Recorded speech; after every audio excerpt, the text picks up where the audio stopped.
రాష్ట్రాన్ని రెండు ముక్కలు చేసినప్పుడు ఎవడైనా వచ్చాడా? ప్రత్యేక హోదా కోసం ఎవడైనా పోరాడా? విశాఖ స్టీల్ ప్లాంట్ను ప్రైవేట్ పరం చేస్తుంటే కనీసం ఒక్కరైనా వచ్చి సంఘీభావం తెలిపారా? కనీసం ట్విట్టర్లో ట్వీట్ అయినా పెట్టాడా? కానీ రేవంత్ రెడ్డి అసెంబ్లీలో బెనిఫిట్ షోలను రద్దు చేస్తున్నాం అనగానే ఇండస్ట్రీలో ఉండే పెద్దవాళ్ళు, సినిమా హీరోలంతా తెల్లారేసరికి రేవంత్ కళ్ళ ముందున్నారు. వంగి వంగి నమస్కారాలు, భుజాల మీద శాలువాలు. అబ్బబ్బో, ఏమి చిత్ర విచిత్రాలు! వాళ్ళ సినిమా ప్రమోషన్ల కోసం అయితే రకరకాల వేషాలు వేస్తారు, కానీ ప్రజల కోసం ఏనాడు కాళ్ళు బయట పెట్టరు. కేవలం వాళ్ళ స్వార్థం కోసం మాత్రమే వస్తారు. 100 రూపాయల టికెట్ ని 500 రూపాయలకు పెట్టి బెనిఫిట్ షో వేస్తారు. బెనిఫిట్ వాళ్ళకి, బొక్క మనకి. వాళ్ళ కాళ్ళ గోరికి చిన్న గీటు పడినా అమ్మో షూటింగ్ లో ఘోరమైన ప్రమాదం అంటారు.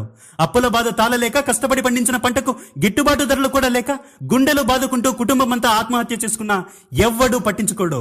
వాళ్ళు మనం ఆడించే ఆట బొమ్మలని నువ్వు ఎప్పుడైతే తెలుసుకుంటావో వాళ్ళు నీ చేతుల్లో కీలు బొమ్మలవుతారు, లేదా నువ్వు వాళ్ళ చేతిలో బొమ్మవై బూడిదైపోతావు.